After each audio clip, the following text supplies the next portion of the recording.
Di video kali ini, saya akan menceritakan seluruh alur cerita film yang berjudul Trust. Intinya, film ini menceritakan seorang gadis berumur 14 tahun yang diperkosa dan dibodoh-bodohi oleh penjahat kelamin. Nah, sebelum videonya dimulai, saya harap kalian semua bisa mendapatkan banyak sebuah pesan moral dari film ini. Oke, pokoknya daripada spoiler, mending kita langsung aja ke videonya cuy. Di awal film ditunjukkan seekor keluarga yang sedang merayakan ulang tahun anaknya bernama Annie.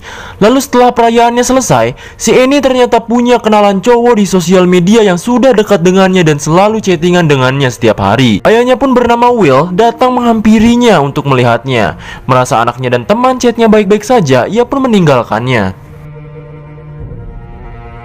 Keesokan harinya, Annie menjalani hari-harinya dengan biasa. Seperti biasa, dia selalu chatan dengan pacar internetnya ini. Malam harinya, Annie dan keluarga makan malam kembali. Karena si Annie ini ngopek HP terus, ibunya pun bilang untuk tidak memainkan HP saat di meja makan. Annie pun bilang bahwa dirinya ingin mengirimkan foto kepada pacarnya yang bernama Charlie.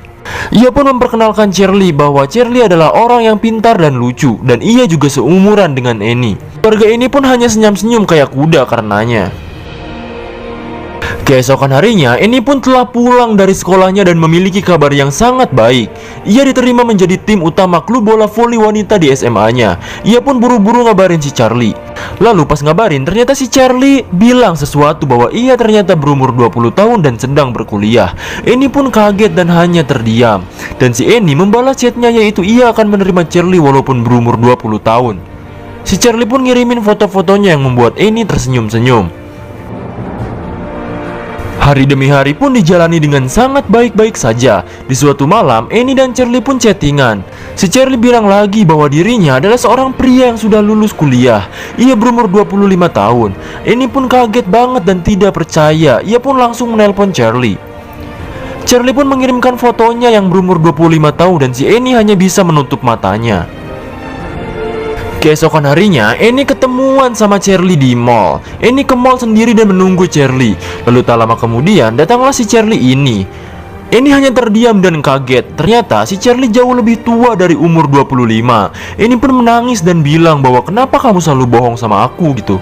Charlie pun menjawab semua pertanyaannya dengan serius dan bilang bahwa Annie belum cukup umur untuk mengerti. Lalu Charlie juga ketakutan untuk jujur. Lalu ada salah satu teman sekolah Annie yang melihat Annie dengan seorang pria tua sedang berjalan.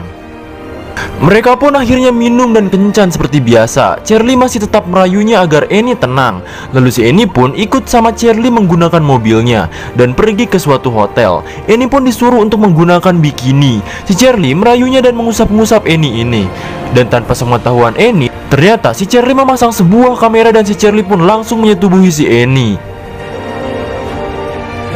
Singkat cerita, Annie pun hanya diam saat makan malam. Ia terus-terusan menghubungi Charlie, tetapi Charlie tidak ada balasan. Bahkan si Annie ini terus-terusan kepikiran si Charlie. Di sekolah, ia pun menelponnya tanpa henti. Bahkan Annie sendiri sampai menangis. Tetapi tetap gak diangkat-angkat juga teleponnya. Temannya yang kemarin lihat mereka akhirnya nanya ke si Annie. Ia kaget dan menyuruh Annie untuk meninggalkannya. Saat sedang belajar di kelas, salah satu guru memanggilnya dan ia dibawa ke ruangannya. Seperti yang ia tahu, ternyata temannya lah yang memberitahu soal hubungan Annie dan Charlie kepada kepala sekolah. Akhirnya si Annie dibawa oleh polisi. Di situ pula banyak murid yang melihat bahkan memvideonya. Ayahnya, Will yang sedang bekerja dikabari perihal anaknya tersebut. Lalu ia pun bergegas ke tempat dan bertemu istrinya. Di sana, Annie sedang melakukan beberapa tes untuk menjadikannya bukti kuat bahwa ia benar-benar menjadi korban pelecehan. Lalu Annie pun menemui orang tuanya bersama penasehat rumah sakit dan orang tuanya pun menenangkannya. Lalu datanglah seorang agen FBI bernama Doug Ted. Ia akan membantu menangani kasus tersebut. Singkat cerita, di rumah si Annie, agen itu pun berusaha melacak dan menemukan si Charlie. Lalu Annie pun diminta untuk chat si Charlie. Kebetulan Charlie membalasnya. Lalu si Charlie juga menelpon Annie. Agen itu pun langsung siap untuk merekam suaranya. Si Annie pun mengangkat teleponnya. Lalu si Charlie pun menanyakan keberadaan dan orang tua si Annie. Ia menjawab bahwa orang tuanya sedang tidak ada di rumah. Lalu tiba-tiba telepon ibunya pun berdering dan si Charlie langsung menutup teleponnya. FBI itu pun langsung kehilangan jejak si Charlie lagi. Ya, si Annie pun langsung ngambek gak jelas karena ngelakuin hal bodoh tersebut. Singkat cerita, si FBI itu pun mengobrol dengan Will. Ia menjelaskan bahwa si Charlie ini benar-benar berbahaya. Lalu Will benar-benar nafsu ingin membunuh si Charlie. Agen Dog pun melarangnya dan meminta untuk menyerahkan kasus ini kepadanya. Ia pun meninggalkan Will tersebut. Keesokan harinya, Will benar-benar memikirkan anaknya yang sedang diperkosa. Ia benar-benar depresi karena membayangkan terus-terusan hal tersebut. Lalu si Annie pun mengunjungi penasehat rumah sakit untuk membicarakan atau bahasa gaulnya curhat sama penasehat tersebut bahwa sebenarnya ia benar-benar mencintai Charlie. Dan ia pun merasa bahwa Charlie juga mencintainya. Di tempat lain, si agen Ted menelpon Will. Ia bilang bahwa si Charlie benar-benar penjahat profesional, bahkan ia juga sudah jauh-jauh hari merencanakan kejadian saat di motel bersama Annie dan tanpa meninggalkan jejak sedikit pun. Setelah pulang, Will memberitahu beberapa foto orang-orang yang melanggar aturan seks nasional kepada Annie untuk mencari wajahnya Charlie. Sambil marah-marah gak jelas, Annie pun bilang gak ada banget si Charlie di foto itu dan pergi meninggalkannya. Singkat cerita lagi, si Annie mengunjungi penasehat rumah sakit untuk curhat lagi. Ia berkata bahwa dirinya merasa tidak bersalah dan merasa ayahnya selalu menyalahkan dirinya karena melakukan seperti itu dengan Charlie. Di tempat lain, agen Ted membicarakan perihal kasus ini dengan Will. Ia berkata bahwa ia telah menyalin chat Annie dengan Charlie dan agen Ted tidak membolehkan ayahnya untuk melihatnya. Karena kebelat penasaran, Will pun mengambil tas yang isinya buku itu ke rumah. Setelah sampai di rumah, ia pun memberitahu istrinya perihal buku itu. Dan ya, mereka pun langsung marah-marah, adat-adatan, bahkan lempar buku itu karena isinya berbau seksual semua.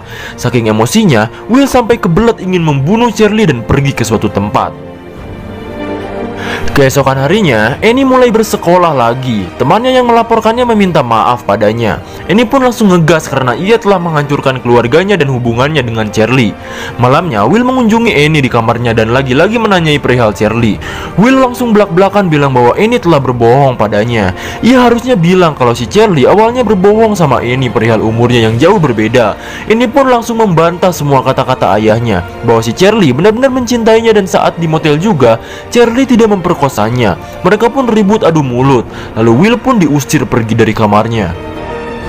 Keesokannya, Will mengunjungi penasehat rumah sakit dan membicarakan mengenai Annie. Ia pun terlanjur curhat karena selalu membayangkan anaknya diperkosa sama si Charlie itu. Dan ia pun mengeluarkan semua unek-unek dan rasa ingin membunuh si Charlie kepada penasehat itu sambil berkaca-kaca.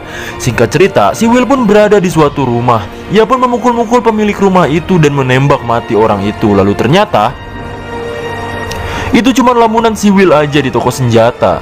Will benar-benar tidak bisa berhenti memikirkan Annie seperti itu.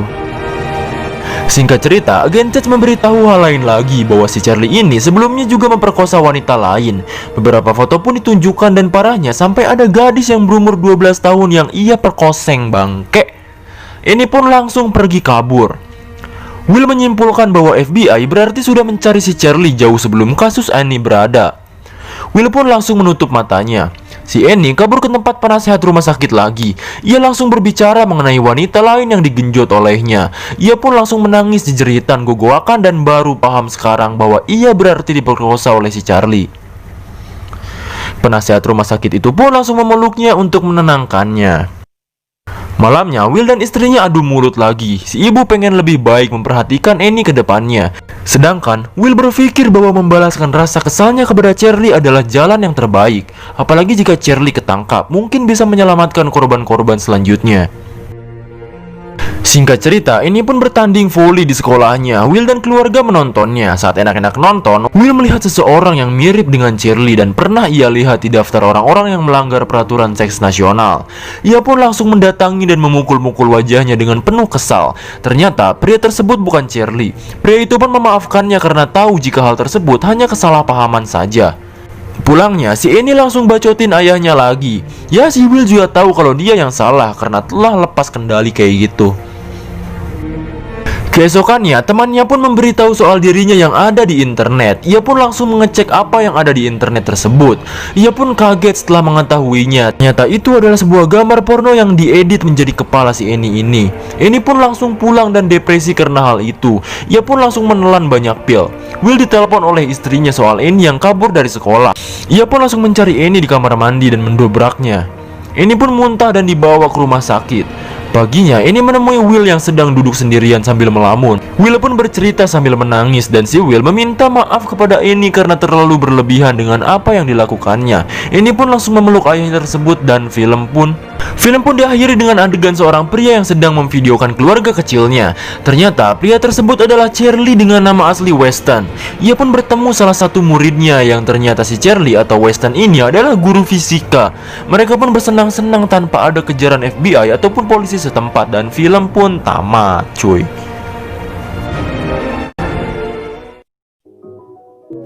Jadi begitulah ending dari film Trust. Gimana? Sad ending kan? Gemes kan lu liatnya? Tapi dibalik endingnya yang ngeselin, kalian bisa ambil banyak pesan moral dari film ini. Seperti jangan mudah percaya sama orang yang gak dikenal, atau berhati-hatilah saat bermain internet, karena banyak banget kejahatan di internet itu. Ya kalau kalian dapat pesan moral, silahkan bisa tinggalkan jejak di kolom komentar. Oke, segitu dulu. Sampai jumpa di video selanjutnya, cuy. Muah.